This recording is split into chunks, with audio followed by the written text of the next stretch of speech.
Okay, so language learning saved my life and how it actually might save yours too.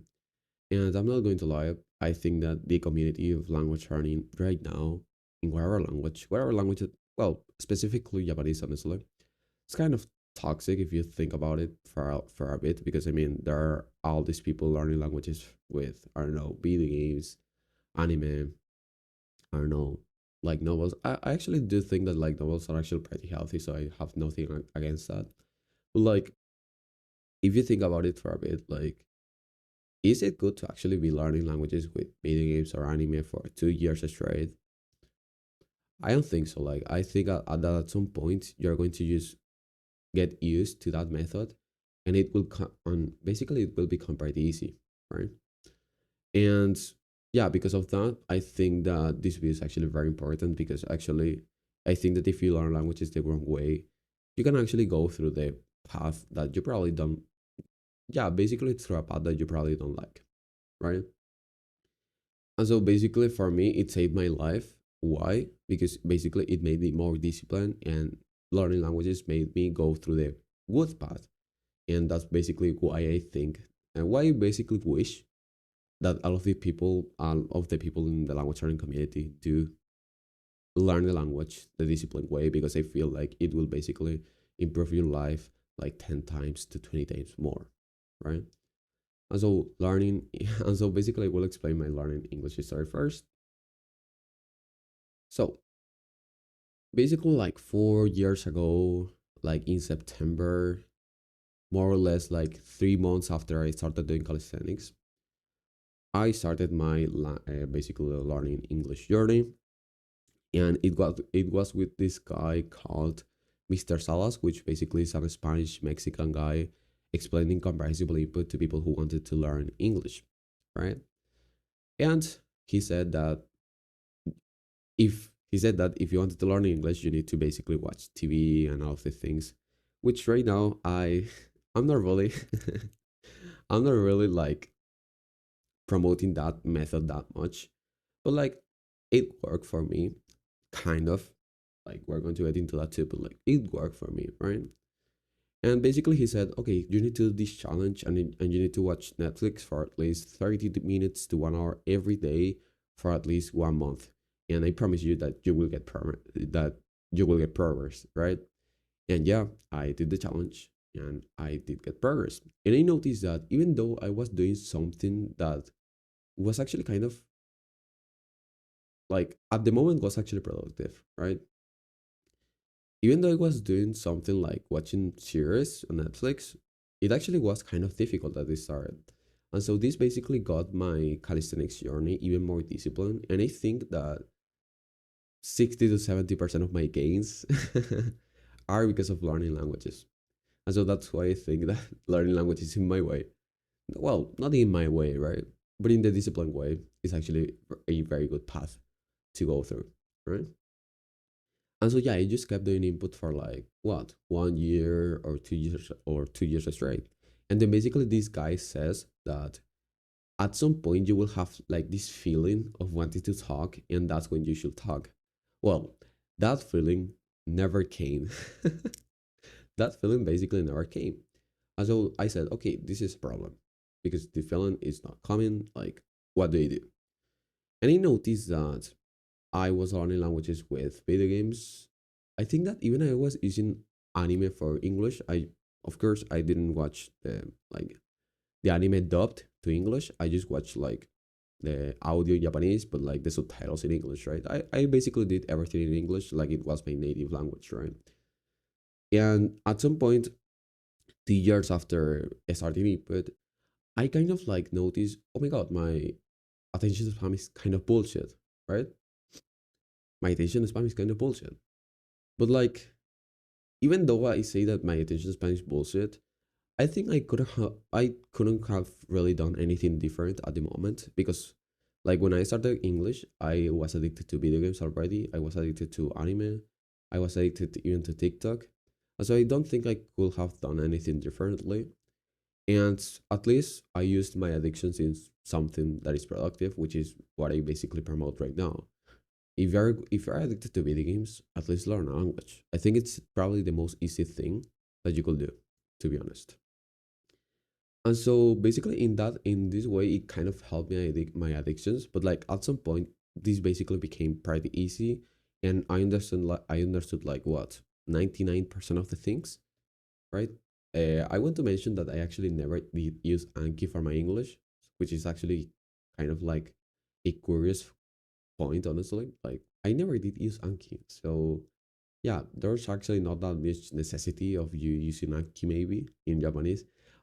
Now, Japanese is kind of different, to be honest. Like, if if I'm being totally honest, like Japanese is just a totally different language, and maybe you need to use Anki or some type of SRS system, right? And so yeah, basically it helped me. It helped my addictions in the way that I kind of used them, and then yeah, so point it just became easy. But then I said, okay, if I want to keep progressing, I need to do different things. But I can't do different things because my attention span is just bullshit. Why my attention span is bullshit? Because I was using TikTok, and not precisely video games and anime. I think are going to like worsen your attention span, especially if you do them for like 2 hours or 3 hours without distracting yourself while watching your phone.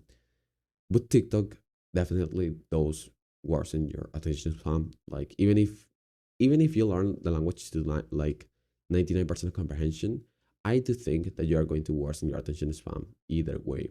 And I think that the interchange of worsening your attention span for a learning a language is not worth it, to be honest, because you're going to be struggling with that thing for a long of time, your attention span, and it's going to worsen literally all of the other areas on your life.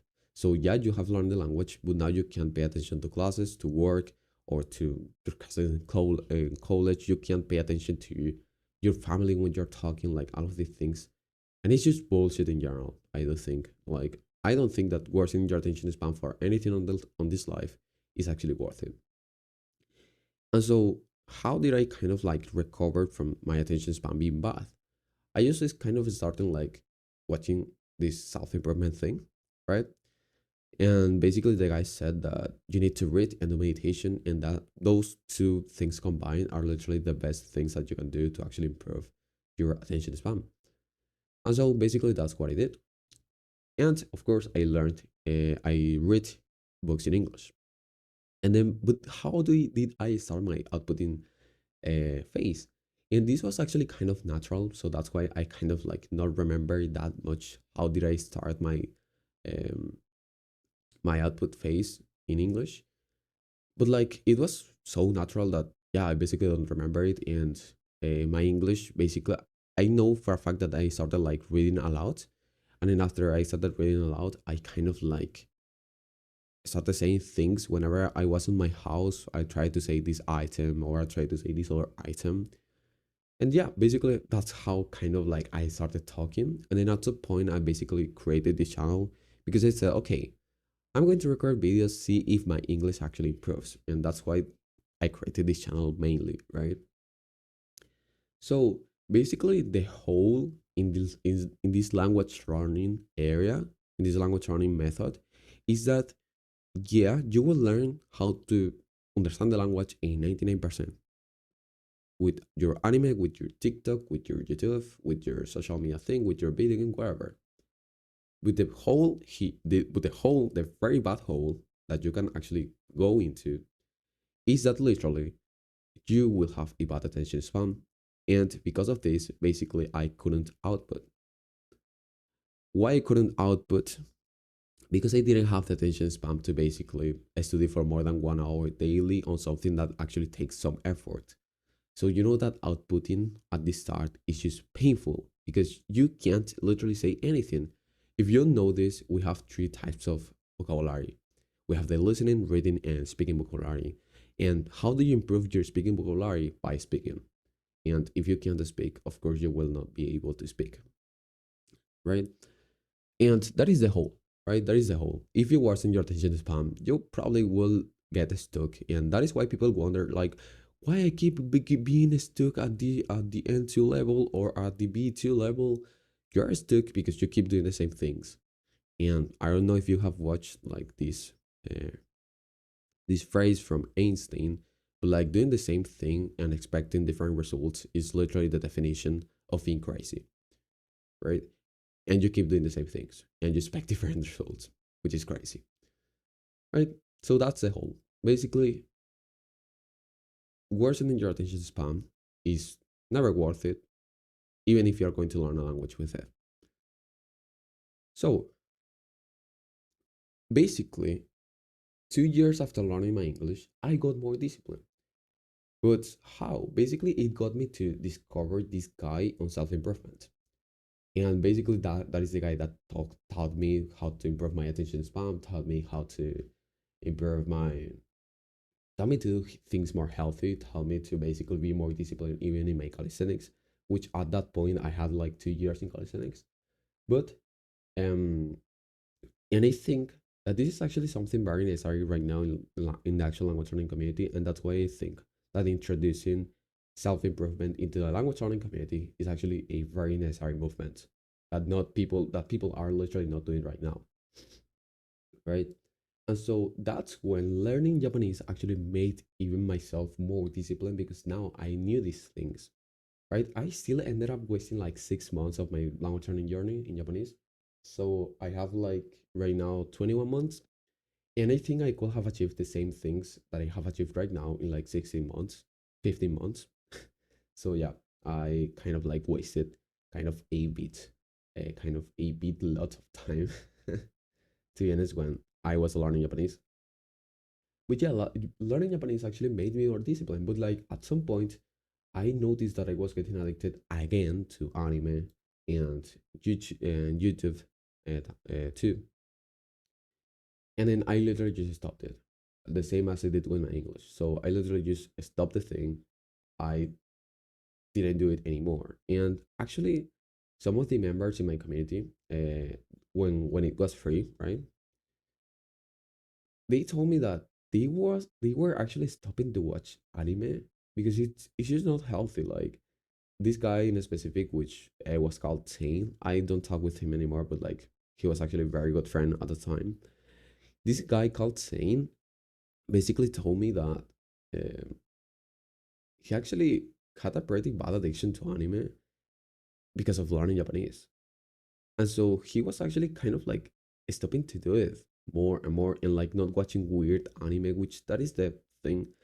It's not really that much watching anime because I mean, let's say that you watch anime, but you watch like I don't know, Hunter x Hunter, or maybe Full Metal Alchemist, or maybe Monster, Gintama, all of these animes, which are pretty cool. They're pretty healthy. They are not going to worsen your attention span, right?